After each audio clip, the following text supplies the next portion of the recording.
किसी ने पूछा अच्छा बता दो इलेक्ट्रिक डाइपोल मोमेंट होता क्या है।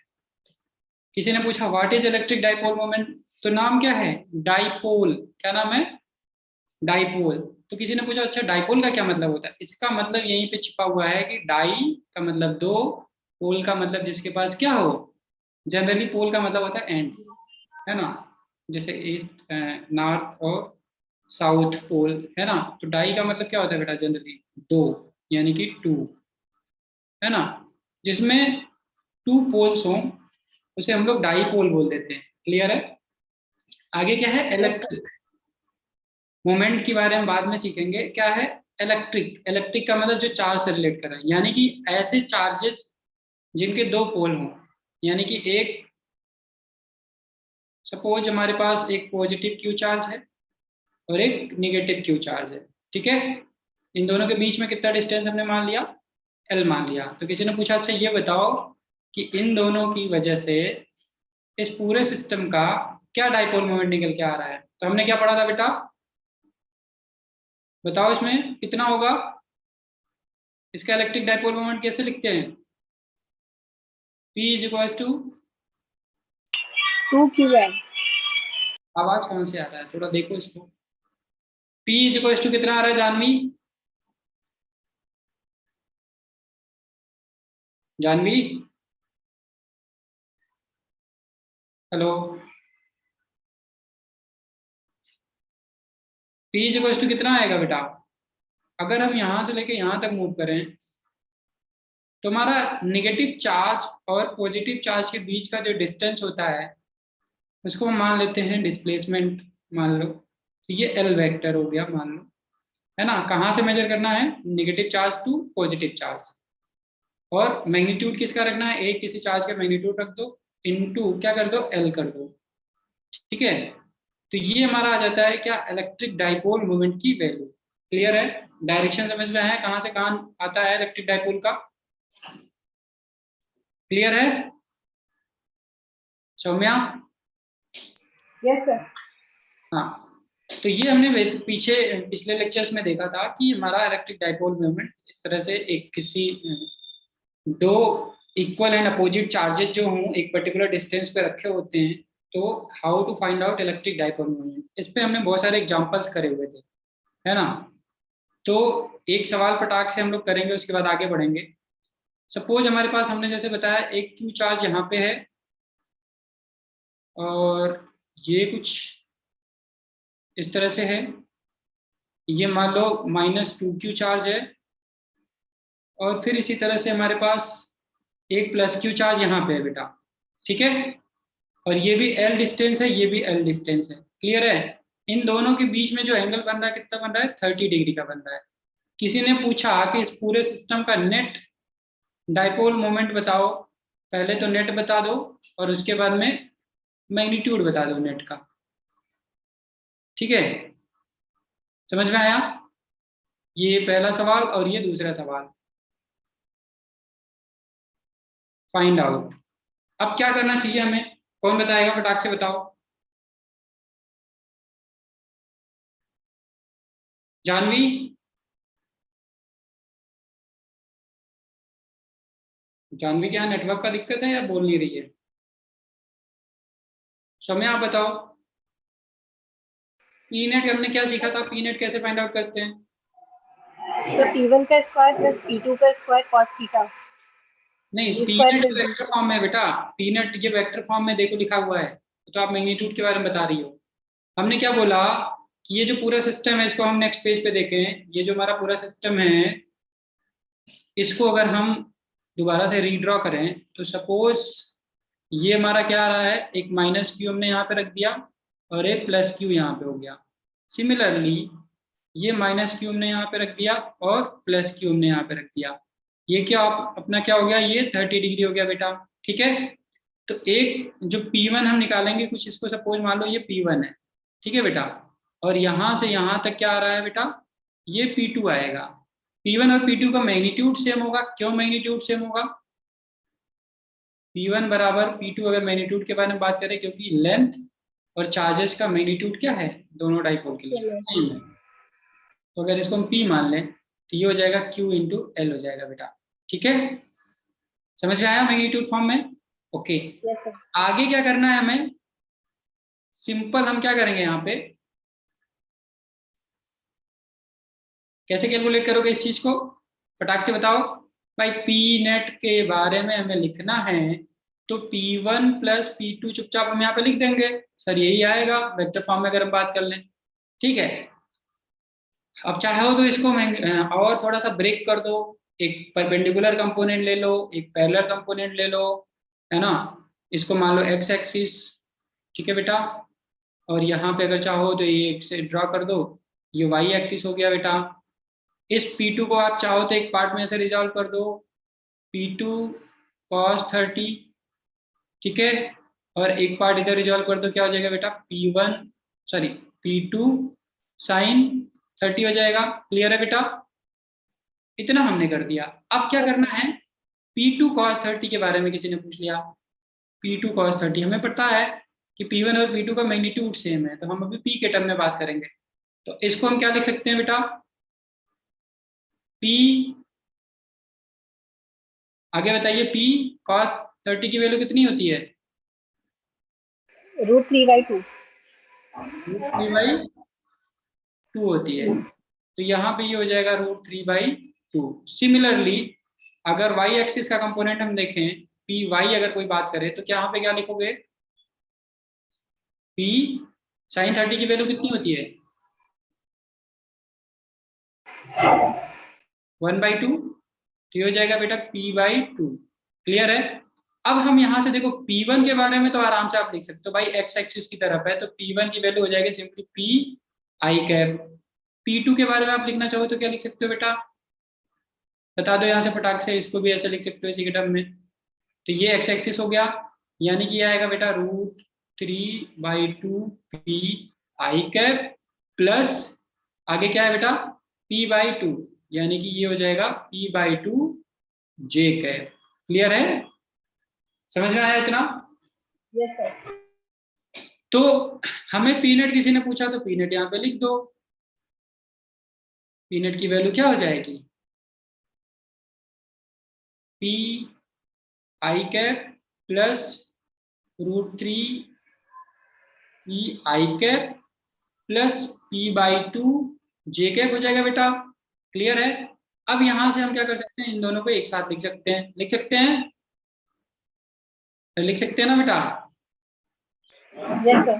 तो अब हम इसको लिख दें एक साथ, तो हम यहाँ से लिख सकते हैं P को अगर कॉमन ले लें तो देखो 1 plus √3/2 i cap plus P/2 J cap, ये हो जाएगा बेटा हमारा वेक्टर के टर्म में पी नेट। इसमें कोई दिक्कत? No sir. अगर आपको वेक्टर, अगर आपको नेट निकालना है, रिजल्टेंट निकालना है, तो आप क्या कर सकते हो, यहाँ से डायरेक्ट निकाल सकते हो। जैसे पी नेट की वैल्यू अगर हमें लिखनी हो तो ये मान लो पी एक्स है और ये मान लो पी वाई है, यही तो मानोगे? क्या है बेटा, ये क्या है आपका पी एक्स कंपोनेंट है और ये पी वाई कंपोनेंट है, तो हमें पता है ऐसे निकालते हैं। ठीक है, पी नेट की वैल्यू ऐसे कैलकुलेट कर सकते हैं हम लोग। ठीक है बेटा, यस सर। आगे हम क्या कर सकते हैं, या तो हम आराम से, अगर पी नेट हमें निकालना हो सिर्फ और सिर्फ, सेकेंड क्वेश्चन हमारा यही था, फाइंड आउट पी नेट, है ना, तो इसको निकालने के लिए हम क्या कर सकते हैं, सीधे सीधे हमारे पास एक तरीका और है, P1 का स्क्वायर प्लस P2 का स्क्वायर प्लस क्या करेंगे बेटा, cos 30। P1 P2 cos, कितना कितना एंगल था बेटा, 30। 30 डिग्री था। हमें पता है P1 बराबर है P2 के, दैट मीन्स कि हमने यहाँ P एज्यूम कर लिया है, तो इसको यहाँ से लिखें तो क्या लिखेंगे, P square plus P square plus 2 P square into cos 30। Cos 30 की वैल्यू कितनी होती है बेटा, 1/2। 1/2 होता है या √3/2 होता है, 1/2। 2 होता है ना, √3। तो ये आपका कैंसिल आउट हो जाएगा, तो पी नेट के बारे में अगर कोई आपसे पूछेगा तो यहाँ से आप क्या लिखोगे, यहाँ पे पी है, यहाँ पे पी है और यहाँ पे √3p² है। तो पी अगर इसको हम ऐसे लिख दें तो ये आपस में मिलकर 2p हो जाएगा और बचेगा क्या यहाँ पे, √3 बचेगा बेटा। ठीक है, इसको सॉल्व करोगे तो पी नेट की वैल्यू कितनी आएगी वो हम यहाँ से कैलकुलेट कर सकते हैं, यानी कि p ब्रैकेट में 2 + √3 हो जाएगा बेटा। ये आपका आंसर आएगा। क्लियर है? तो ऐसे सवाल जहां भी मिलेंगे आपको एक रूल समझ में आया किस तरह से आपको दौड़ना है ऐसे केसेस में, है ना? Yes sir. कोई दिक्कत नो सर। नहीं है ना? No sir. हाँ, तो ऐसे केसेस में फटाक से ये प्रूफ लगाओगे, है ना? समझ में आया? Yes sir. इसमें कोई दिक्कत नहीं है ना? Okay, no sir. आगे बढ़े। Yes sir. किसी ने पूछा आपसे, जैसे हमने इलेक्ट्रिक फील्ड पूरा पढ़ लिया है अच्छे से, किसी ने आपसे पूछा कि फाइंड आउट इलेक्ट्रिक फील्ड, क्या पता करना है बेटा? Electric field on the axis of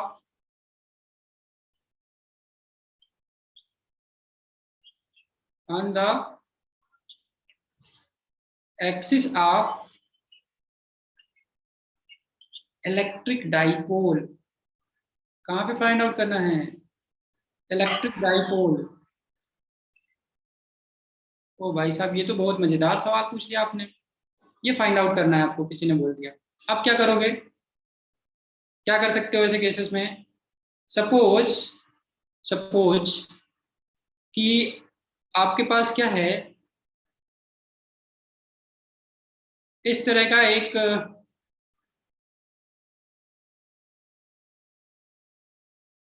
मान लो यहाँ पे हमने दे दिया बेटा निगेटिव चार्ज, यहाँ पे दे दिया पॉजिटिव चार्ज, है ना? और ये सपोज इसका क्या है बेटा, सेंटर है। क्या है? सेंटर है। ठीक है, और किसी ने बोल दिया एक्सिस पे निकालना है, तो यही इसका एक्सिस है ना? तो सपोज यहाँ पे एक पॉइंट हमने पी पुट कर दिया और इस पॉजिटिव चार्ज से या हम इसको क्या बोलते हैं, सेंटर ऑफ डाइपोल। इसको मान लो क्या बोलते हैं, centre of a dipole. Clear है बेटा? अब फटाफट इसका आंसर आप लोग अगर सही से रिवीजन करें तो फटाफट ये सब तो बहुत आसान से सवाल है, तुरंत जवाब दे सकते हो। सपोज यहाँ से ये r डिस्टेंस की दूरी पर है और इससे ये a डिस्टेंस की दूरी पर है और ये भी a डिस्टेंस की दूरी पर है। ठीक है, क्लियर है? इतना समझ में आ रहा है? Yes sir. आपको क्या फाइंड आउट करना है, इस पॉइंट P पर इस पूरे सिस्टम की वजह से कितना इलेक्ट्रिक फील्ड होगा एट पॉइंट P, ये हमें बताना है। कैसे कैलकुलेट करोगे, क्या अप्रोच होना चाहिए? तो हमने सबसे पहले ये बताया था कि ये -q है और ये +q है। तो देखिए हमारे पास दो चार्जेस हैं, दोनों कैसे हैं, पॉइंट चार्ज है। पॉइंट चार्जेस की वजह से हमने पता है कि कैसे फाइंड आउट करते हैं electric field at different position. ठीक है, तो यहाँ से देखो, यहाँ से लेके यहाँ तक अगर हम डिस्टेंस फाइंड आउट कर लें तो हमारा आधा काम हो जाएगा। क्यों बेटा? Yes sir. ये यहाँ से हमें पता है, यहाँ तक की दूरी कितनी है, r है। लेकिन जब यहाँ के बारे में बात करेंगे तो ये r - a हो जाएगा, होगा? Yes sir. अब ये बताओ कि एक पॉइंट चार्ज है +q और यहाँ पे कोई पॉइंट है P, यहाँ से लेके यहाँ तक का डिस्टेंस कितना है, r - a। तो क्या आप इलेक्ट्रिक फील्ड नहीं निकाल सकते इसकी वजह से? निकाल सकते हैं सर। तो पॉजिटिव चार्ज है तो बेसिकली इसका डायरेक्शन किधर होगा बेटा, इस डायरेक्शन में होगा। तो ये हो जाएगा इलेक्ट्रिक फील्ड एट P। ठीक है, किसकी वजह से? Due to positive charge. Sir हमें ये तो पता है किसकी वजह से होगा, ये due to positive charge. Direction क्या हो जाएगा, इधर हो जाएगा, क्योंकि नेचर क्या है चार्ज का, पॉजिटिव है। अब चुपचाप ड्यू टू पॉइंट चार्ज वाला कॉन्सेप्ट लगा दो, के क्यू डिवाइडेड बाई क्या लगाते हैं बेटा, आर माइनस ए का स्क्वायर। क्लियर है। डायरेक्शन अगर मान लो ये हमारा एक्स एक्सिस है, मान लो कौन सा एक्सिस है बेटा, ये एक्स एक्सिस है, ठीक है। तो अगर ये एक्स एक्सिस है तो हम क्या यहाँ पे लिख देंगे, आई कैप लिख सकते हैं। Yes sir. आई कैप लिख दिया हमने। ओके, अब हमारे पास दूसरा पार्ट बचा है। पहले की वजह से तो भाई हमने निकाल लिया, पॉजिटिव चार्ज की वजह से निकाल लिया, अब निगेटिव चार्ज की वजह से मानते हैं। ये माइनस क्यू है और हमें पता है एक पॉइंट पी हमारा यहाँ पे दिया है, और इसके बीच की जो अरे सॉरी, इसके बीच की जो डिस्टेंस है वो कितनी है, इसके बीच की डिस्टेंस कितनी है बेटा, आर प्लस ए स्क्वायर। ये हो जाएगा बेटा आर प्लस ए हो जाएगा। क्लियर है। अच्छा, इसका नेचर क्या है, ये किस नेचर का है, नेगेटिव। निगेटिव है। तो इलेक्ट्रिक फील्ड पॉइंट पी पे किधर होगा, पॉजिटिव एक्स एक्सिस की तरफ, क्योंकि हम इसको मान लिया एक्स एक्सिस इधर होगा, या निगेटिव एक्स एक्सिस की तरफ होगा। नेगेटिव एक्सिस की तरफ। हाँ, क्योंकि चार्ज का नेचर कैसा है, नेगेटिव। नेगेटिव है। तो ये जो इलेक्ट्रिक फील्ड होगा इसकी वजह से बेटा towards the minus x axis पे जाएगा, इस डायरेक्शन में होगा। यानी कि इलेक्ट्रिक फील्ड इधर होगा, यानी कि इस बार electric field due to point charge minus Q at point P किधर होगा, टुवर्ड्स माइनस एक्स एक्सिस होगा। इतना समझ में आया, इतना क्लियर है। Yes sir. तो अब हम क्या लिख सकते हैं यहाँ पे, फटाक से बता दीजिए। Electric field at point P due to minus charge क्या हो जाएगा बेटा, के क्यू बाई क्यू और divided R by plus A का स्क्वायर। आर प्लस ए का स्क्वायर। आर प्लस ए का स्क्वायर, क्योंकि वेक्टर फॉर्म में हम लिख रहे हैं तो यहाँ पे क्या लिखेंगे, जी। हाँ जी। माइनस आई कैप, निगेटिव एक्स एक्सिस की तरफ है ना, यस सर। तो निगेटिव एक्स एक्सिस की तरफ है तो इधर जा रहा है ना, तो माइनस आई कैप होगा ना बेटा वहां पे। Yes sir. हाँ, क्लियर है। Yes sir. आगे बढ़े, समझ में आया इतना। Yes sir. ओके, अब क्या करना है बेटा, अब तो बहुत आसान हो गया। अब क्या करना है, अब तो बहुत आसान हो गया सर, कैसे फाइंड आउट करेंगे, ये देख लो। इसको करने के लिए हम क्या करेंगे, बेसिकली सिंपल सुपरपोजिशन प्रिंसिपल हमने पढ़ा है। Simple yes sir. Superposition principle हमने पढ़ा था, कैसे दो डिफरेंट चार्जेस की वजह से अगर एक पर्टिकुलर पॉइंट पे हमें इलेक्ट्रिक फील्ड फाइंड आउट करना हो तो कैसे निकालते हैं, ये हमने पढ़ा है बेटा। तो इलेक्ट्रिक फील्ड अभी हमें क्या निकालना है, total electric field find out करना है, कहाँ पे, एट पॉइंट पी पे। ठीक है। तो अब क्या होगा, हमें पता है इलेक्ट्रिक फील्ड नेट हमें लिखना है पॉइंट पी पे बेटा, तो हम इसको ऐसे लिख सकते हैं ना, भाई साहब electric field at point P due to positive charge लिख दो, और साथ ही में किसको लिख दो, electric field at point P due to negative charge लिख दो, काम खत्म हो जाएगा। कोई इशू इस पे, कोई दिक्कत नहीं है ना, तो फटाक से लिख दो। ये एक बार कर लो, फिर दोबारा, मतलब ये करने वाला सवाल नहीं है, ये electric field due to dipole moment, ये एकदम मतलब अगर आपको ड्यू टू पॉइंट चार्ज आता है तो फिर ये दोबारा टीचर को पढ़ाने की जरूरत तो नहीं पड़नी चाहिए ऐसे सवाल को, लेकिन लोग पढ़ते हैं क्यों, क्योंकि जब टीचर पढ़ाता है तो ध्यान ही नहीं देते हो आप लोग, कैसे है क्या, ये क्या पूछ रहा है। ठीक है, तो ये क्या हो गया बेटा, आर माइनस ए का होल स्क्वायर, और ये क्या था, आई कैप था ना, ये पॉजिटिव एक्स एक्सिस पे जा रहा था इधर की ओर, और निगेटिव चार्ज की वजह से किधर जा रहा था बेटा, निगेटिव एक्स एक्सिस की तरफ जा रहा था। अब यहाँ पे माइनस लिख दो, के क्यू डिवाइडेड बाई क्या था बेटा, R plus, R plus A square. और यहाँ पे क्या लिखेंगे, माइनस आई। अरे माइनस तो यहाँ लगा दिया ना। ठीक है, तो net electric field at point P अगर मैं देखूं तो यहाँ पे क्या लिखेंगे, हेलो अंकित बेटा, अंकित आवाज आ रही है,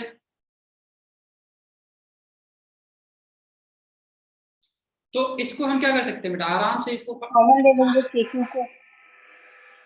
और यहाँ पे क्या कर सकते हो,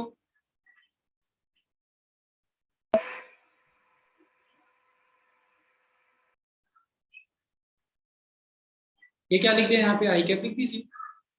तो ये इलेक्ट्रिक फील्ड आएगा नेट एट पॉइंट पी। अब क्या कर सकते हो आप, इसको सॉल्व कर लो फटाक से, इसमें कुछ है।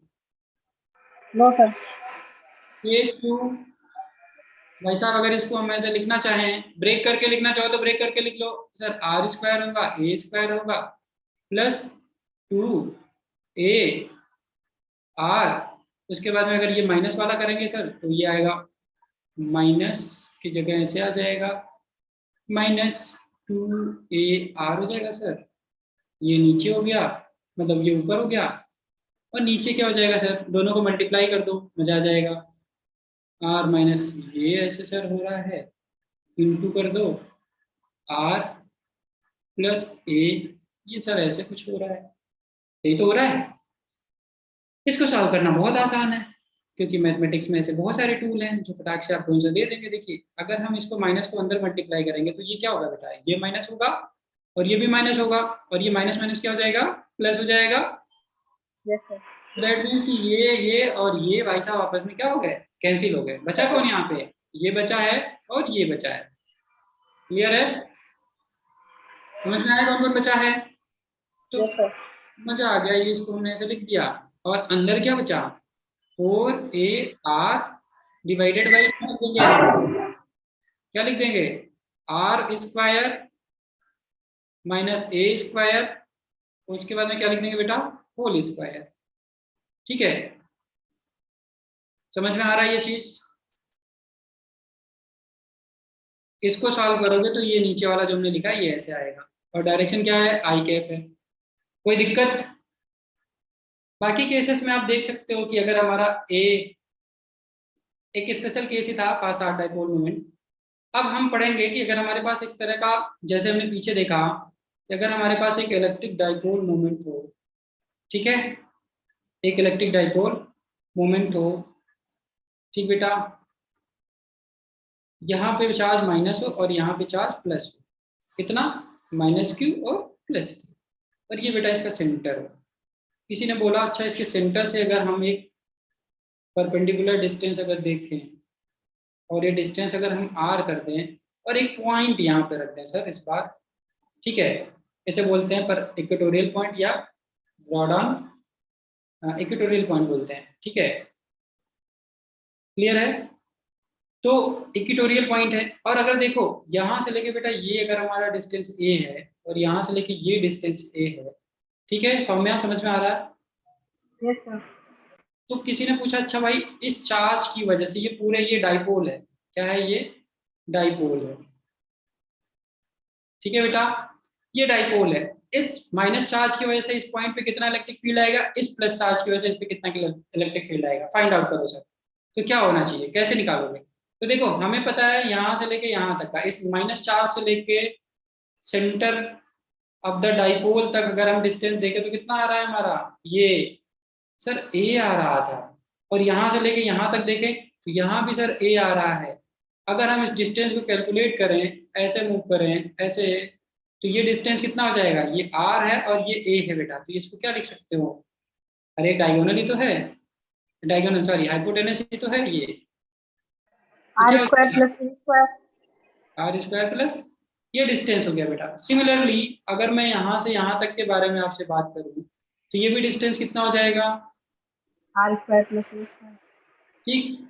अब आपको फिर से कुछ नहीं करना है, फिर से ड्यू टू पॉइंट चार्ज आपको पता चल गया कि ये पॉइंट कितनी दूरी पर है। तो क्योंकि ये पॉजिटिव चार्ज है तो पॉजिटिव चार्ज हमेशा क्या करता है, चीजों को भगाता है, यानी कि ये इसकी वजह से जो इलेक्ट्रिक फील्ड होगा बेटा इधर होगा, electric field at point P due to positive charge का डायरेक्शन इधर आएगा। क्लियर है। Yes sir. और निगेटिव चार्ज क्या करेगा इस पॉइंट, अगर यहाँ पे हम बात करें, मान लो एक स्मार्ट चार्ज और क्यू रख देते तो इसकी तरफ अट्रैक्ट करता, तो नेगेटिव चार्ज क्या करेगा, इस तरफ अपनी अट्रैक्ट करेगा। तो इसकी वजह से जो इलेक्ट्रिक फील्ड आएगा बेटा किधर हो जाएगा, ये electric field at point P due to minus charge हो गया, ठीक है। अगर मैं मान लू ये यहाँ पे एंगल बना रहा है थीटा, अगर मैं मान लू ये यहाँ पे एंगल कितना बना रहा है, थीटा, तो ये भी हमारा एंगल क्या है, मान लो थीटा है बेटा। क्लियर है। अगर हम इसको एक्स एक्सिस और वाई एक्सिस में डिवाइड करें ठीक है। तो देखिए ध्यान से, अगर ये हमारा पैरेलल लाइन हमने खींच दिया, इस डाइपोल के अगर पैरेलल लाइन खींच दिया, इस डाइपोल के हम पैरेलल लाइन खींचना चाहते हैं बेटा, ऐसे मान लो हम पैरेलल लाइन खींच दें, तो ये हमारा क्या है, ये लाइन हमारा क्या है, पैरेलल लाइन है डाइपोल के। तो अगर ये हमारा थीटा है तो ये भी देख सकते हैं यहाँ भी थीटा होगा, और अगर ये थीटा है तो यहाँ भी हम अल्टरनेट एंगल क्या देख सकते हैं बेटा, थीटा है, थीटा है ना बेटा। Yes, sir. अब सर क्या करना है, सर अब बता दो क्या करना है, अब तो आसान हो गया ना, अब आसान हो गया। अब हम लोग यहाँ अपना दिमाग लगा लें, कौन सा, दो वेक्टर क्वांटिटी को, अगर हमारे पास एक कोई वेक्टर है तो इसको हम रिजॉल्व करना जानते हैं। अगर ये थीटा है तो एक कंपोनेंट इसका सर इधर हो जाएगा सर ईपी पॉजिटिव चार्ज, और क्या हो जाएगा सर, कॉस थीटा हो जाएगा। अच्छा, ये क्या हो जाएगा sir, EP positive charge sine theta हो जाएगा। ठीक है बेटा।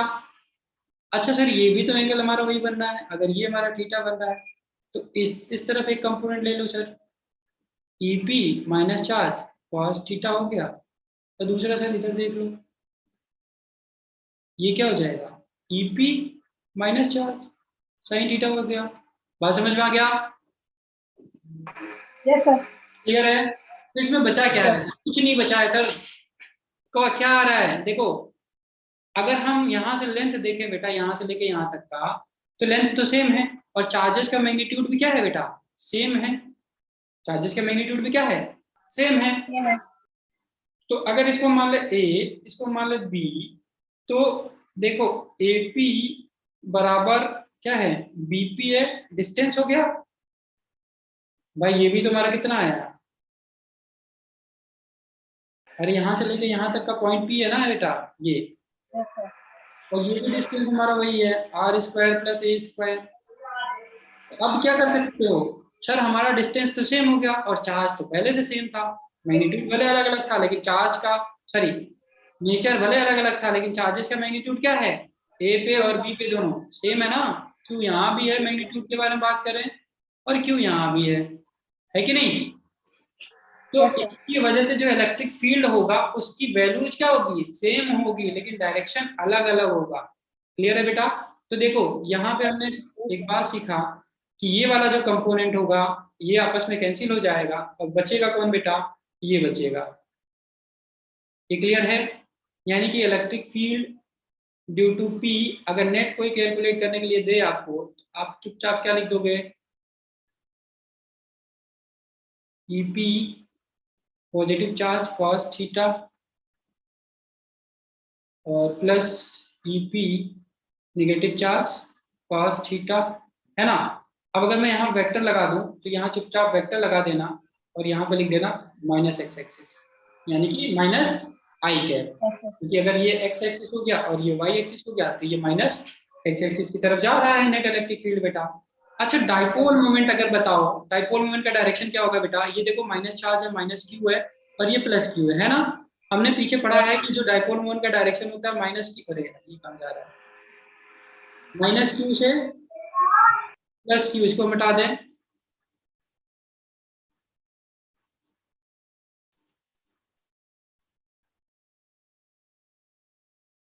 ठीक है। अगर हम डाइपोल के बारे में बात करें, अगर हम डाइपोल के बारे में बात करें बेटा, तो कुछ ऐसा डायरेक्शन है इलेक्ट्रिक डाइपोल का, Yes, sir. वही तो डायरेक्शन है बेटा, ये सर हमारा पी है, इलेक्ट्रिक डाइपोल मोमेंट। पी की वैल्यू क्या है सर, ये बता दो। तो सिंपल सी बात है, देखो यहाँ से लेके यहाँ तक का डिस्टेंस क्या है, 2a है, यही तो है बेटा। तो हम इसको सॉल्व कर सकते हैं, यहाँ पे फिर से क्या लिख दो सर, सर क्या लिखा जाए, q इंटू 2a लिख दिया जाए सर, और अगर यहाँ डायरेक्शन लिखना है तो ऐसे लिख दो, क्या दिक्कत है। क्लियर है बेटा। अब cos थीटा के बारे में अगर कोई आपसे पूछे तो क्या लिख दोगे, फटाक से बता दो। cos थीटा देखो यहाँ से ये अगर हमारा क्या है बेटा, थीटा है और ये परपेंडिकुलर है और ये हमारा बेस है, तो cos थीटा की वैल्यू क्या लिख दोगे आप, cos थीटा बराबर क्या होता है, बेस अपान हाइपोटेनस होता है। Yes, sir. तो सर ए अपान क्या हो जाएगा, square root of R square हो जाएगा सर, और ए स्क्वायर हो जाएगा। अच्छा सर ईपी क्या होगा, एक पॉइंट चार्ज की वजह से किसी डिस्टेंस पे अगर इलेक्ट्रिक फील्ड निकालना हो तो हम क्या लिखते हैं, यही सिंपल लिख देंगे, जो यहाँ से लेके यहाँ तक पॉजिटिव चार्ज या नेगेटिव चार्ज जो भी है, सबका डिस्टेंसेस तो पीछे देखा सेम है, तो दोनों का स्क्वायर कर दो sir, R square plus A square, square हो जाएगा बेटा। ये हमारा इलेक्ट्रिक फील्ड की वैल्यू आ गई, चाहे पॉजिटिव की वजह से देख लो चाहे नेगेटिव की वजह से देख लो, और ये क्वेश्चन हमारा सॉल्व हो गया। आर स्क्वायर हो गया सर, ए स्क्वायर हो गया, क्लियर है। ये इलेक्ट्रिक फील्ड की वैल्यू आ गई। तो देखो यहाँ पे भी cos थीटा है और यहाँ पे भी cos थीटा है, मैग्नीट्यूड इसका भी वही है इसका भी वही है बेटा, क्लियर है, समझ में आया। Yes sir. आगे बढ़ें। Yes sir. ओके, अब क्या बचा है भाई, अब तो कुछ नहीं बचा सर, अब हमें बस आंसर लिखने की देरी है। तो इलेक्ट्रिक फील्ड के बारे में बात कर ली जाए, अगर मैग्नीट्यूड मैग्नीट्यूड हम देख लें अभी, है ना, तो सर हम लिखते हैं, क्या है हमारा फार्मूला सर, ये आया था,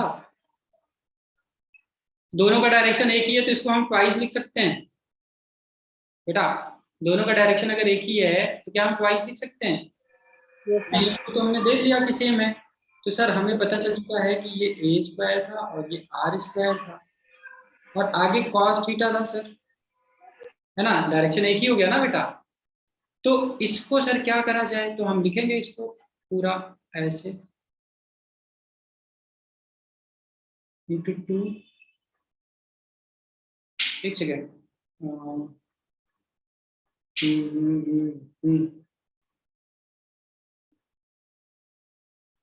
इंटू टू हो गया, और ये क्या हो गया बेटा, क्यू हो गया, और ये हमने क्या लिखा यहाँ पे, ए स्क्वायर लिख दिया और प्लस आर स्क्वायर लिख दिया बेटा, ये हो गया।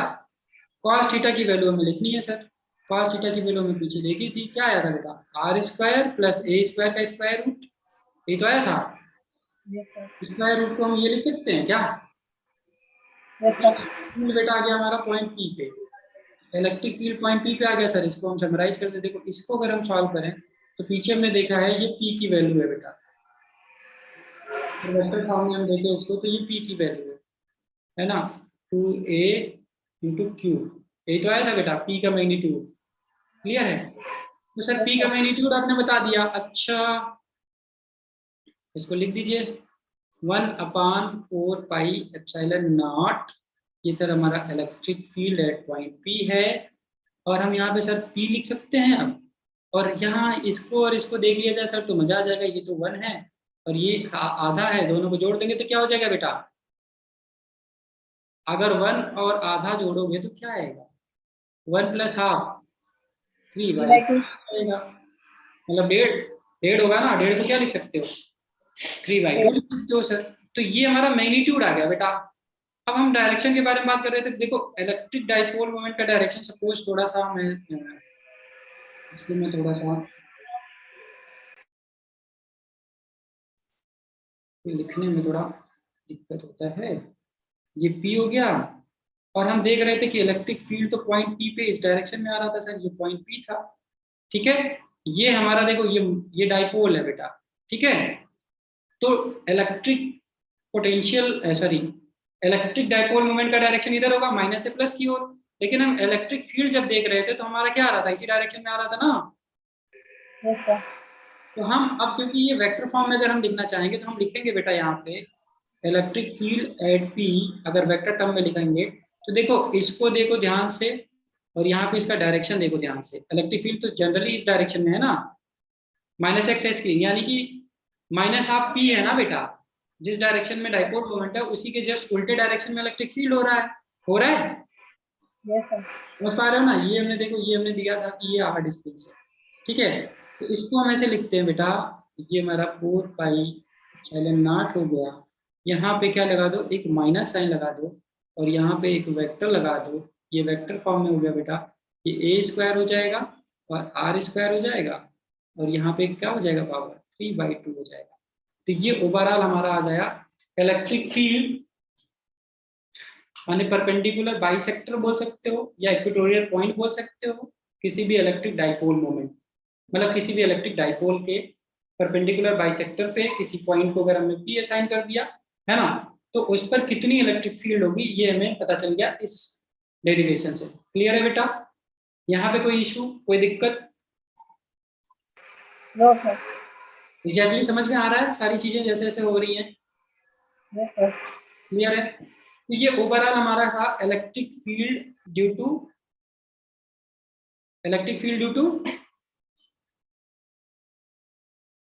बताओ, Yes, sir. Electric field due to क्या था? Equatorial. Electric field due to electric dipole, ठीक है।